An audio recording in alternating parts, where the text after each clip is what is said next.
Hi,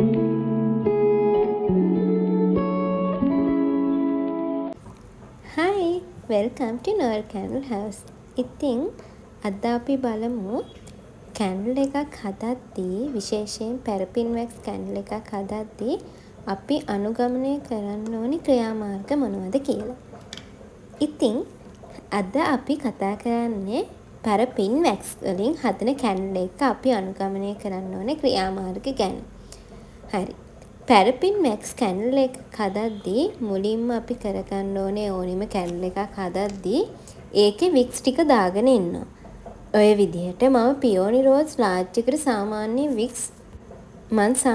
wicks දෙකක් විතර පාවිච්චි කරනවා. මොකද එක වික්ස් එකක් පාවිච්චි කරොත් ඒකේ මැද ටික විතරක් පත්තු වෙලා අයිනේ ටික වැක්ස් ටික හොඳට ඉතුරු වෙලා තියෙනවා. ඒ නිසා මම පාවිච්චි කරනවා ගොඩක් වෙලාවට වික්ස් දෙකක්. ඒ කියන්නේ නූල් මේ වගේ දෙකක් මම පාවිච්චි කරනවා. එතකොට අපි සාමාන්‍යයෙන් මෙහෙම නූල් දෙකක් පාවිච්චි කරන එකෙන් කස්ටමර්ටත් වාසි. ඒ කියන්නේ ගන්න කස්ටමර්ගේ පැත්තෙන් වාසි. ඒකට හේතුව තමයි වැඩි ඒ කියන්නේ අපි ගන්න කැන්ඩල් එකෙන් අපිට හරි ප්‍රයෝජනෙ ගන්න පුළුවන් මේ වගේ වික්ස් දෙකක් පාවිච්චි කරන හින්දා. හරි.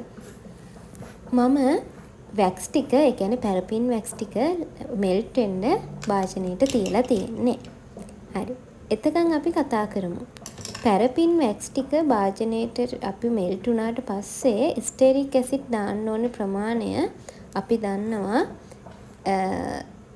ස්ටෙරික් ඇසිඩ් සාමාන්‍යයෙන් දාන්න ඕනේ අපි කිලෝග්‍රෑම් එකකට පැරෆින් වැක්ස් ග්‍රෑම් 100ක්. එතකොට පැරෆින් වැක්ස් ග්‍රෑම් 100ක් ගත්තොත් අපි මේ පියෝනි රෝස් එකට සාමාන්‍යයෙන් ලාර්ජ් එකට පැරෆින් වැක්ස් යන්නේ ග්‍රෑම් 75ක වගේ ප්‍රමාණයක්. එතකොට මේක මං කියන්නේ මේ ලික්විඩ් පැරෆින් වැක්ස් ඝන නෙමෙයි. අපි අනිවාර්යෙන් ලික්විඩ් පැරෆින් වැක්ස් වල වේට් එකට තමයි ෆ්‍රේග්‍රන්ස් ස්ටෙරික් ඇසිඩුයි දාන්න ඕනේ. ස්ටෙරික් ඇසිඩ් ප්‍රමාණය අඩු වුණොත් වෙන්නේ ගොඩක් වෙලාවට කැන්ඩල් එකේ සවිබරතාවය කියන්නේ ශක්තිමත් භාවය නැතුව යන එක. හරි. ඒ නිසා ස්ටෙරික් ඇසිඩ් නැතුව පැරෆින් වැක්ස් හදන්න එපා. එතකොට පත්තු කරනකොට උනත් එක එක දුර්වලතා එන්න ඉඩ තියෙනවා. හරි. එතකොට මම කතා කර හිටියේ ස්ටෙරික් ඇසිඩ් දාන අනුපාතය ගැන. මං කිව්වා ලාර්ජ් මේ එකකට යන්නේ ග්‍රෑම් 72ක් වගේ. එතකොට මේ ග්‍රෑම් 72ට පැරෆින් වැක්ස් ග්‍රෑම් 72ට ස්ටෙරික් ඇසිඩ් ග්‍රෑම් 7ක් ඕනේ 7.5ක් ඕනේ. එතකොට ග්‍රෑම් 7.5 කියලා කියන්නේ එතකොට අපි ෆ්‍රේග්‍රන්ස් එක ඇඩ් කරද්දි මේක ස්කන්ධය වෙන්නේ ග්‍රෑම් 77.5ක් වගේ. ඒ නිසා අපි අනිවාර්යෙන් දාන්න ඕනේ පැරෆින් වැක්ස් පරිමාණයට. ඒකින්ද ස්ටෙරික් ඇසිඩ් දාලා මේක මයින්ඩ් එපා. සමහර වෙලාවට දුර්වලතාවයක් ඒකත්. ඒ නිසා අනිවාර්යෙන් ස්ටෙරික් ඇසිඩ් දාන්න ඉස්සෙල්ලා ලික්විඩ් පැරෆින් වල ස්කන්ධයට තමයි ෆ්‍රේග්‍රන්ස් 106 හෝ 8 ඇඩ් කරන්න ඕනේ. හරි. අපි බලමු ඊළඟට ඊට පස්සේ අපි හොඳට පැරෆින් වැක්ස් ටික මෙල්ට් කරනාට පස්සේ අපි හොඳට ස්කන්ධය සෙල්සියස් අංශක 65 වගේ උෂ්ණත්වයට ආවට පස්සේ ඒකට ස්ටෙරික් ඇසිඩ් දාලා දැන් මේක නම් විදිහට 75කට 7.5ක ස්ටෙරික් ඇසිඩ් දාලා ඊට පස්සේ ඩයි එක දාලා හොඳට මිශ්‍ර කරගන්න ඕනේ. ඒ මිශ්‍ර කරගත්තට පස්සේ අපි අදාළ ෆ්‍රේග්‍රන්ස් ප්‍රමාණය 106ක් ෆ්‍රේග්‍රන්ස් ප්‍රමාණයක් ඒ කියන්නේ ග්‍රෑම් 75කින් 106ක් හෝ 108ක ෆ්‍රේග්‍රන්ස් ප්‍රමාණයක් දානවා. ඊට පස්සේ අපි මේ කැන්ඩල් එක හදනකොට ඒක දාලා අපි පැත්තකින් තියාගන්නවා. විනාඩි 5ක් විතර පැත්තකින් තියාගන්න ඕනේ. ඊට පස්සේ මම මේ පියෝනි රෝස් එකක් හදන විදිය කියලා දෙන්නේ. ඊට පස්සේ උතන වැක්ස් ටික මෝල්ඩ් එක ප්‍රීහීට් කරගන්න ඕනේ. මම කලින් ලෙසන් වලත් කියලා දීලා ඇති මෝල්ඩ් එක ප්‍රීහීට් කරගන්න ඕනේ කියලා.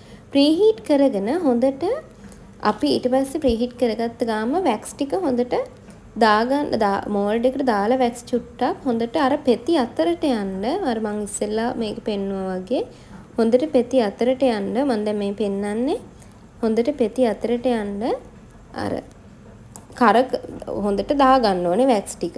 ඊට පස්සේ තමයි හොඳට පෙති අතරට ගියාට පස්සේ තමයි අපි වැක්ස් ටික සම්පූර්ණයෙන්ම දාන්නේ. නැත්තම් සමහර වෙලාවට ඔයාලා දැකලා ඇති සමහර කට්ටිය හදන මේ ඒවා පෙතියෙම කැතයි ඒවා. එතකොට එන්නේ ප්‍රශ්නේ හින්දා අපි මේකේ හොඳට පැරෆින් වැක්ස් ටික ඉස්සෙල්ලා දාගෙන පෙති අතරට. ඒකෙන් තියෙන තව වාසියක් තමයි පැරෆින් වැක්ස් එක රීඩ් ගන්න එකෙන්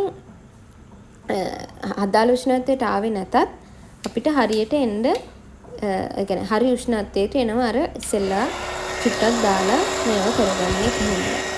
පැහැදිලි නේද?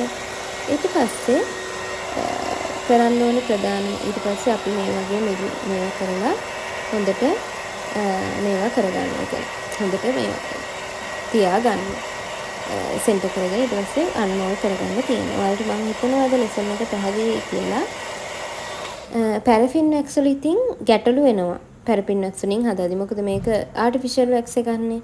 ඒකින්ද අපිට පැරෆින් වැක්ස් වල සුදු පාට වෙනවා. ඊළඟ ඩයි ඉතුරු වෙන එක.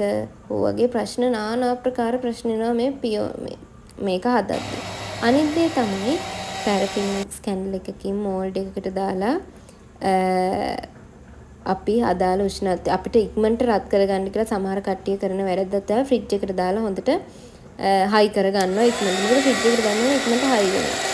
ඒක කරන්න එපා. මොකද ගන්න කස්ටමර්ට අපි කරන්නේ අසාධාරණයි. ඒකට හේතුව තමයි මේක පත්තු වෙන්නේ නැහැ. හරියට ස්මෙල් එක එන්නේ නැහැ. අපි ඒ කියන්නේ කෘත්‍රිමව මේක හයි කරගන්න හැදුනහම ෆ්‍රිජ් එකට දාලා. ඒ නිසා ඒ වැරද්ද කරන්න එපා ඔයාලා. මේක ස්වභාවිකවම සාමාන්‍යයෙන් මේ පියෝනි රෝස් එකක් පැය දෙකකට වගේ යද්දී හරියට හොඳට හයි වෙනවා. ඊට පස්සේ හොඳට අපිට අන්මෝල්ඩ් කරගන්න පුළුවන් ලස්සන පියෝනි රෝස් එකක් ගන්න පුළුවන්. මේකේ ඔයාලා මම කියපු දේවල් අනුගමනය කරොත් පැරෆින් වැක්ස් වලින් මේ පියෝනි රෝස් එකක් හදද්දී එන ගැටලු ටික අවම කරගන්න පුළුවන්. මම හිතනවා අද පාඩම වලට පැහැදිලි කියලා. මොනවා හරි ගැටලුවක් තියෙනවා නම් මැසේජ් එකක් දාන්න, කමෙන්ට් එකක් දාන්න. මගේ නම්බර් එක බයෝ එකේ තියෙනවා. නම්බර් එකට නම් ඔයාලට කතා කරලා ඕනි ගැටලුවක් අහගන්න පුළුවන්. ඉතින් ඔයාලා ඔක්කොටම මම සුබ දවසක්, ලස්සන අනාගතයක් කියලා ප්‍රාර්ථනා කරන අපි දිගටම ලෙසන් වලින්